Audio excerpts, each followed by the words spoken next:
Hey there, so today we're going to walk through the process of connecting your iPhone to your on-premise Exchange email.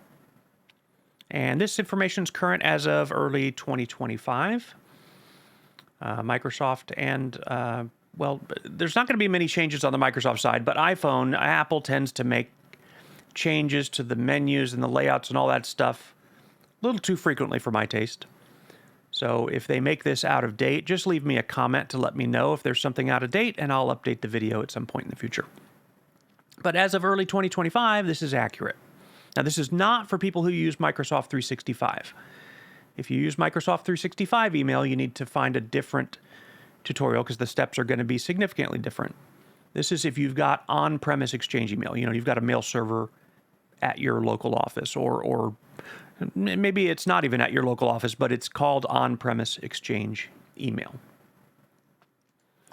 All right, so there's a few pieces of information that you're going to need to get started here. First, obviously, you're going to need to know what your email address is. The full, email at whatever your domain is, .com or .net or whatever it is. You're also going to need to make sure to know what your password is. Now, depending on how your network is set up, sometimes this password for your email is the same password you use to log into a work computer. If you're not sure about that, ask your IT person. But you're definitely going to need to know what the password is for your email account to get this to work. You're going to need to know the name of the server. And this is it's going to kind of look like a website type thing, something.something.com at your domain. It might be an IP address for some of you. So check with your IT person, let them know you're setting up your email on an iPhone, and you need to know what the email server is, and they'll give you that information. You also are going to need to know the name of your domain. This is your local domain. It's not necessarily the domain name on your email address, something.com. Sometimes, many times, this is what's called a local domain name. So get this information from your IT person. It's not something that you'll necessarily be able to guess or intuit. And finally, you need to know the username for your mailbox. And this is going to vary depending on how your network is set up. So these last three items, at least, server, domain, and username, those are most likely things you'll need to get from your IT person. Your email address, I assume that you know. And your password, hopefully you do know. If not, maybe your IT person can either provide it or reset it for you. So these are the 5 pieces of information that you're going to need to successfully set this up. So what you're going to do first is you're going to launch the Settings app on your iPhone. Now, Apple has changed the look of this icon over the years many times, but typically it's a gear like this with a gray background. This is what it looks like as of, 2025. You want to open up this Settings app, and you want to scroll all the way down to the bottom of the list in the Settings app to the choice called Apps. Now, if you don't see this choice at the bottom of your menu, then you're probably not on the latest version of the iPhone software, the software for the phone itself, and you need to update to that to be able to follow this video. There are ways to add your email to a phone that's not on the latest version. I just don't have a way to cover all of those in this particular video. So if you don't see this, either update your phone and come back, or you just need to find a video that's compatible with your version of iPhone software. So once you tap on Apps, it's going to be, for many people, a pretty long list because this is every single little app that's installed on your phone. Fortunately, they're in alphabetical order, and the one that you need for this setup is right in the middle of the list under the letter M. It's the one called Mail. So you're going to want to tap on that. And at this point, if you have any other email accounts on your phone, you'll see a number of those listed here. It'll say mail accounts and then however many accounts you've got on there. Maybe you don't have any set up on your phone yet. It doesn't really matter. In this region of the screen is what you're going to want to tap on next. And if you have an email already on there, then you're going to just tap on this mail accounts item to take you to the next screen. Now, at this point, you're going to see a list of any existing accounts that you have on there. I think almost everyone is going to have an iCloud account, and then you may have other email accounts on there. Maybe you've got your home email or something else on there. I've blurred them out for this screenshot, but I accidentally blurred out too much because at the bottom of the list there's an item for Add Account, and that's one that you're going to want to tap on to add this new account. So once you tap on that, it's going to ask you for which type of email account you're adding. And for on-premise Exchange, you're going to want to choose Microsoft Exchange. Once you tap on that, you're going to get this screen here where you can fill in your full email address. So whatever it is, at your domain.whatever.com.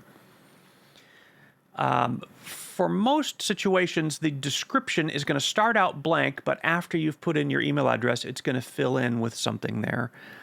It'll be something generic like Exchange or something like that. I don't find that particularly useful.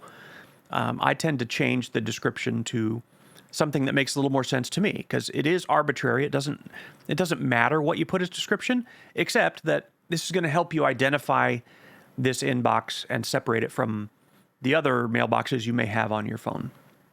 So you might want to name it after your company. You might want to just call it work.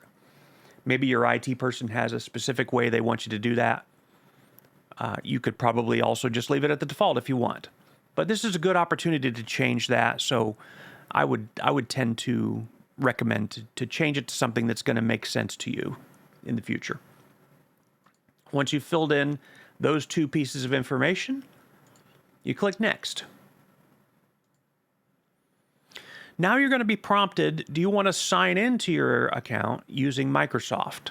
And you might think that that's something you want to do because this is Microsoft email, but no, you actually don't want to do that. What this is referring to is if you are using Microsoft 365, the cloud product of Microsoft email, which could be used as where that's your only email server. And in some cases, you've got what's called a hybrid installation, where you've still got a local mail server, but it's connected to Microsoft's 365 cloud.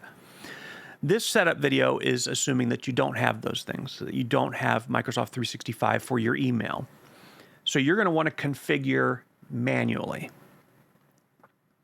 And here's where that information that we had gathered at the beginning of the video is going to come into play. So once you click Configure Manually, then you're going to come back to this same form that you saw before. Your email address and the description will be filled in, and it's looking for you to supply now your email password. So you just want to pop that in there and click Next. Now it's going to expand the form even further, and I'm not sure why it does it in stages like this, but I think when we filled in this information and clicked Next, I think that it goes and checks the password to make sure it's correct. I'm not certain about that. It kind of does like an initial making sure you're connecting to the right account thing. Maybe it's also trying to go and find out the information on this next page automatically. I'm not sure. Doesn't really matter though. We don't need to understand that. What we do need to know is it's going to ask us to fill in some additional information now. So the email address and the description are already filled in. Now it's going to be asking you for the server. This is the mail server that we collected right at the beginning of the video. So you want to carefully put that into this field here. That local domain that we talked about at the beginning of the video, that's where this goes. Type it in right there, exactly like your IT person tells you to. And then username for that domain is going to need to be filled in here as well. Now, for some reason on my phone, maybe this will be the same on yours, it blanks out the password we filled in the previous step. So you have to type it in again. Maybe that won't be the case for you, but if it does blank it out, you do have to type in the password one more time right here. So go ahead and do that, and then you just tap on Next. Now, if everything goes okay, there's going to be a series of there's a brief screen that shows up here where there's a series of little check marks that shows you that all this information checks out okay when it signs into your mail server. And then it's immediately going to advance to this screen if it was successful. And this is basically asking you which types of data that's stored in your Microsoft mailbox, which types of data do you want to sync with the phone? Now everybody, mail is obviously one that you want to keep selected like this. For many people, it's useful to also synchronize your contacts and your calendars. Like if, let's say you use Microsoft Outlook on your work computer and you want that same stuff to kind of integrate with, so it's easily visible on your phone. Good idea to check with your IT person, make sure that it's okay that you sync these things. Most people do use it this way, contacts and calendars and mail. Reminders and notes, up to you. I don't really find those terribly useful or terribly reliable for syncing because there's not really exact matching content types in Microsoft Outlook for reminders and notes. There probably is a way to get at that synced info, but I just don't personally bother with it. And those are less vital, I would think, than these other three. So once you've got those done, you make sure whichever of those three that you want is selected in green as such and click Save. And that is it. Now, if you run into any trouble at any point here, it's not going to let you proceed this far if you have trouble. That means that probably some information that was keyed in previously isn't correct. So you could go back and try again from the beginning. If it still doesn't work, check with your IT person. If they're local, maybe even bring your phone in with your information written down and have them help you set it up. Most IT people are going to be happy to help you do that. You might even have a person designated in your office that takes care of helping people set up email on their phones and that kind of thing. Anyway, I hope this was helpful, and have a great day.